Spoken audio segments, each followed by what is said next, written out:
Hi guys, welcome to Science in 5. In this video we're going to discuss exponential laws.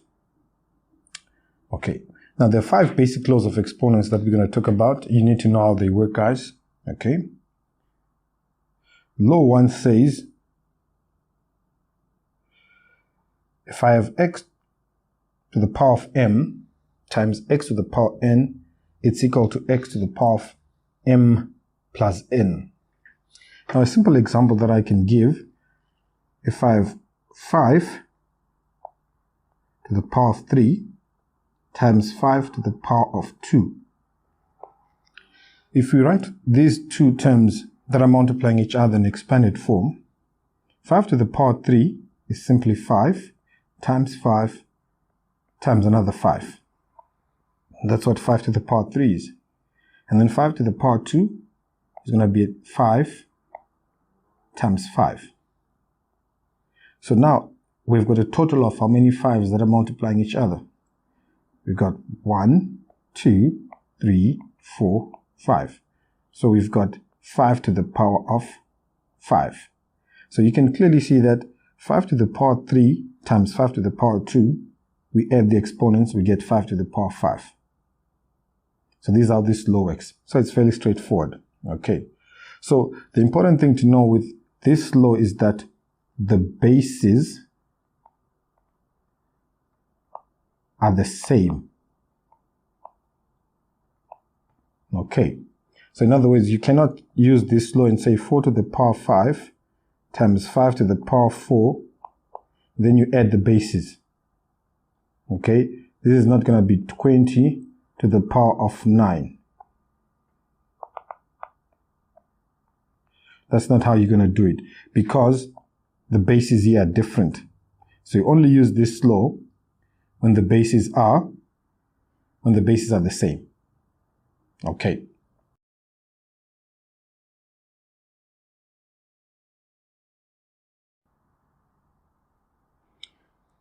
Law 2 says x to the power a divided by x to the power b is equal to x to the power of a minus b. So again, let's suppose I've got 10 to the power of 3 divided by 10 to the power of 2.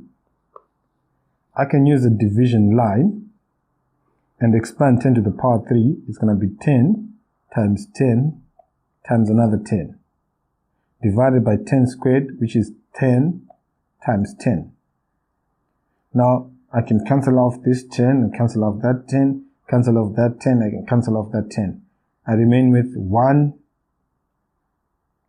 times 1 times 10, which is the same as 10, or we know that 10 can be rewritten as 10 to the power of 1. So we can clearly see that the shorthand would have been to subtract the bases. So you can now see that, oh, so 10 to the power of 3 divided by 10 to the power of 2, you simply subtract the exponents and you end up with 10 to the power of 1. Again, this law works with the same bases. So the bases have to be the same.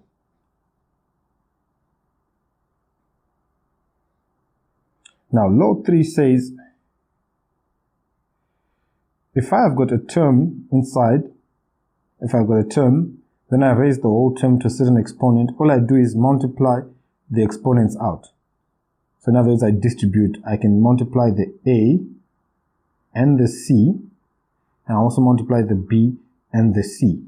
So a times c gives me ac, b times c gives me bc. So let's say, for example, I've got 2 to the power of x squared, or 2 to the power of 2x squared, why am I saying 2 to the power of x squared? 2x squared, rather, raised to the power of 3.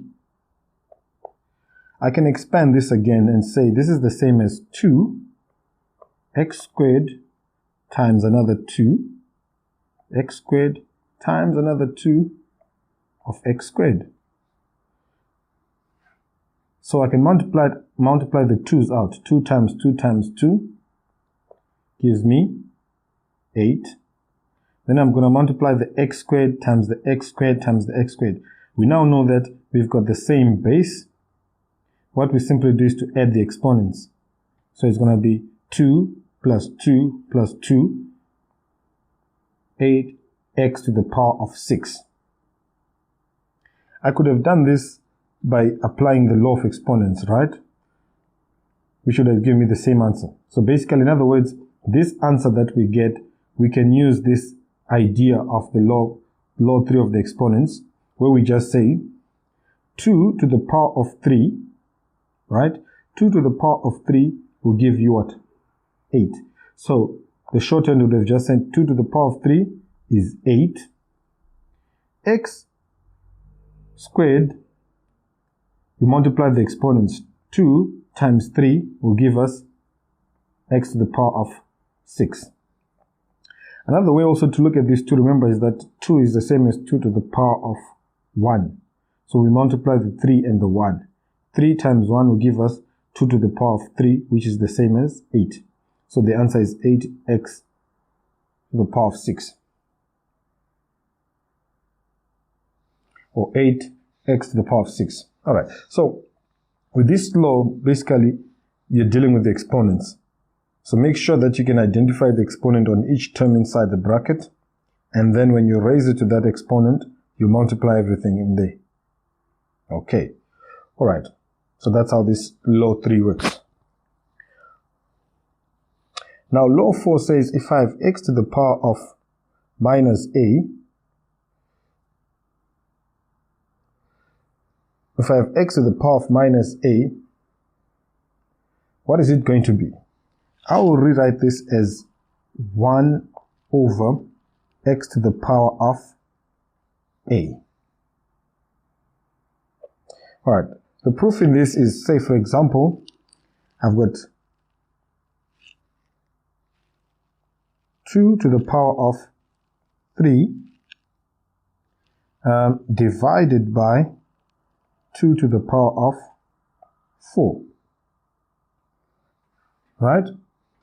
This will give me, we now know how to use the laws of exponents. So the first version, we're going to use the law of exponents, which says 2 to the power of 3 minus 4 gives me 2 to the power of 1. It's fine. Or I can say, use the division line. I've got 2 times 2 times 2. Then 2 to the power of 4 is 4 2's multiplying each other. So if I divide the 2, divide 2, get 1, divide this 2, divide this 2, I get 1. I remain with 1 over 2. So these two answers are the same. 1 over 2 is the same as 2 to the power of 1. Remember, 1 over 2, or this 2 underneath, we can say it's the same as 2 to the power of 1. So now we can clearly see that, oh, so 2 to the power of negative 1 is the same as 1 over 2 to the power of 1. Okay, so this law becomes handy as well, especially when you deal with exponential equations. You'll see when we use this, where we use this law of exponents that says x to the power of negative exponent is 1 over x to the power of a. And the last law that we're going to discuss says if I have x to the power of 0, it's equal to 1. Okay, so suppose I had 5 to the power of 3 divided by 5 to the power of 3. We know that the law of exponents we've just talked about says the bases are the same, so we subtract the exponents. 3 minus 3 gives me 5 to the power of 0. So the answer is equal to 5 to the power of 0. Or I can say 5 to the power of 3 divided by 5 to the power of 3. I use the division line. I get 5 times 5 times 5 all over 5 times 5 times 5. The 5's are going to cancel out. I get 1.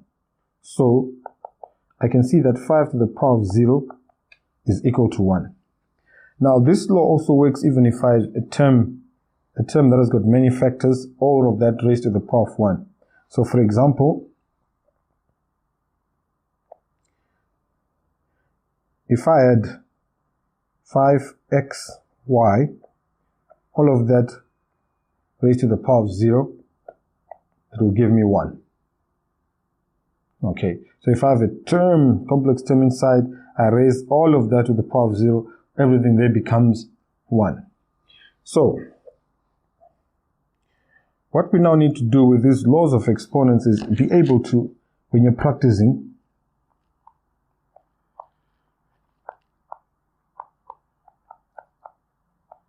I would encourage you to write them out for your practice.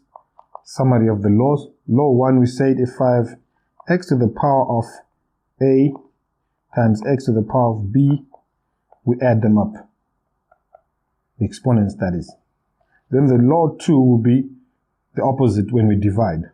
So if I say x to the power of m times x to the power of divided, rather, by x to the power of n, becomes x to the power of n minus n. And the third law says, well, if I have got a term inside a bracket,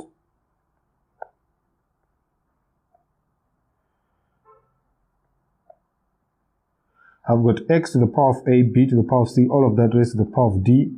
This becomes x to the power of a, d, and then the b to the power of c, d, like that. Then the fourth law says, well, if I've got a negative exponent, let's say I've got b to the power of negative a, this can become 1 over b to the power of a. And the fifth one, summary, x to the power of 0 is 1. So, to be able to understand how exponents work, we need these 5 laws. To be able to understand how exponential equations work, we need these 5 laws as well. To be able to simplify exponential expressions, we're going to be playing around with these 5 laws. To be able to understand how logarithms work is based on this work as well. So it is important that we develop an understanding of these 5 exponents and how to use them. Okay, that's it about the law of exponents, guys. In the next video, we'll be talking about how to simplify exponential expressions using the laws